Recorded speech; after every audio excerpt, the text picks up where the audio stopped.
Hello and welcome back to Not a Watch Snob. I am your host, Bill.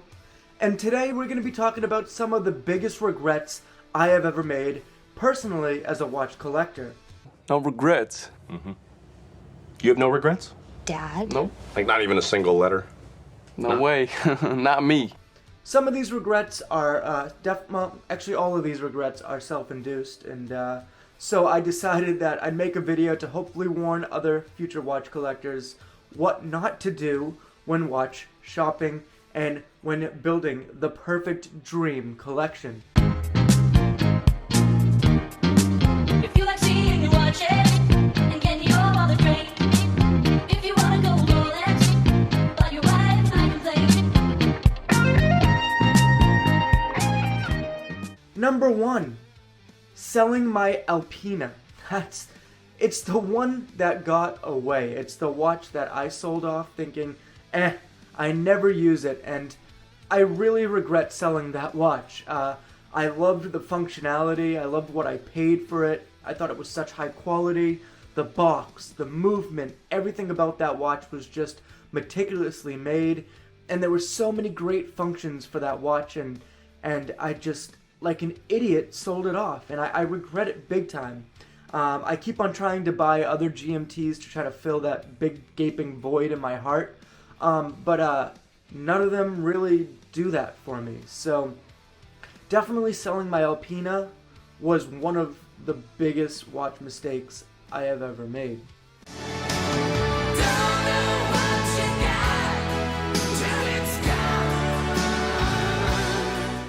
Watch mistake number 2, listening to women. I wasn't listening, I was thinking of something else.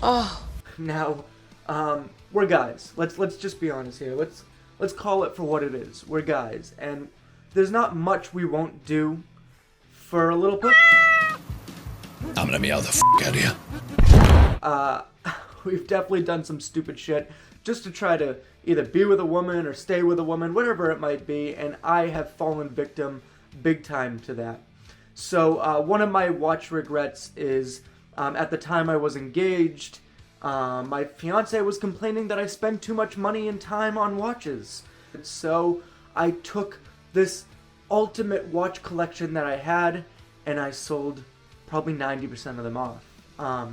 And that is probably, that really sucks to me. That's probably the biggest hurt, because now I do have a great watch collection right now, but I had such great name brands that were recognizable and they were worth something and valuable, and I sold them off for way less than what they were actually valued at, just because I needed the money to feel like I was able to accomplish something. And I know I can't completely blame her 100%, but I do wish that I never listened to her nag. Just like 90% of the men watching this right now. What about the nagging wives, Trafford? They've been around for a long time. Coming in at number 3, we have selling off my grandfather's watch. Now, I do have it back. That's a good thing. I did get it back.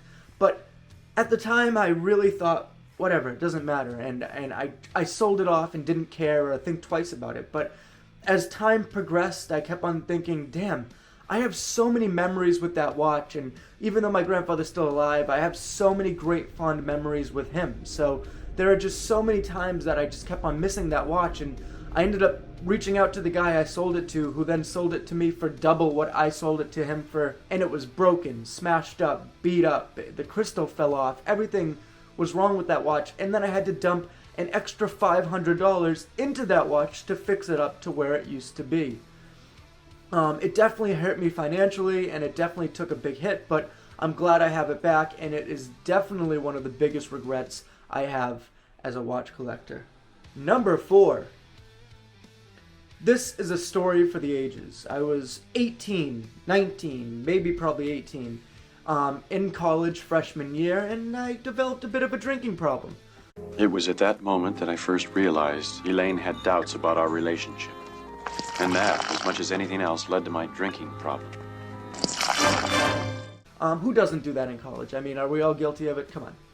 And in an effort to get beer money, I brought my little collection that I had because I thought, I don't give a shit about watches anymore. And I had this beautiful Waltham pocket watch, solid gold, pocket watch with the movement. You could take off the case back and check it out, and all the gears, developed right here in Waltham, Massachusetts, the town that I am currently living in. And it had all the jewels, it had 21 rubies, and it was absolutely stunning. It worked perfectly. There wasn't a dent or scratch on this watch. And I sold it to a guy for beer money. Now, I'm definitely guilty in this one. I wish I never sold him. I mean, that's probably $1,000 piece. And I sold it for a 30 rack of fucking natty lights. So, call me a moron all you want in the comment section below. Tell me what you think your biggest watch regret is in the comment section below, because that one definitely takes the cake for stupidity right there. Number 6, and this one's probably the most useful one of all of them for new collectors. I regret not finding my style before diving into the world of watch collecting. Now, what does that mean? What are you talking about, Bill?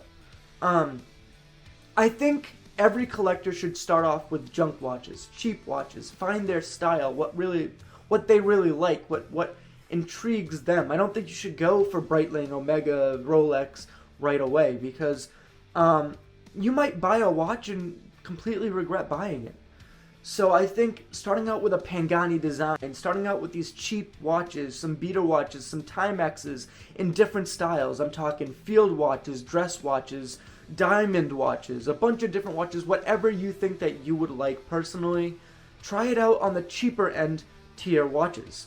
That way you can kind of build up and work towards what you actually think is stunning, and you can find your own style and your own meaning in each watch that you collect.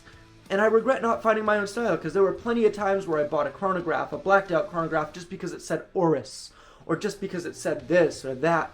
And I bought these watches for the brand and never ended up wearing them.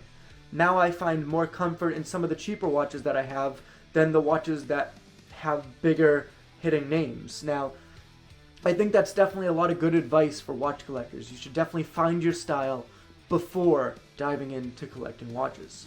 Like I said, feel free to write me in the comment section below what your biggest watch regret is. And remember, my name is Bill, I'm not a watch snob, and neither are you. Thank you so much. Thank you so much for watching. Enjoy.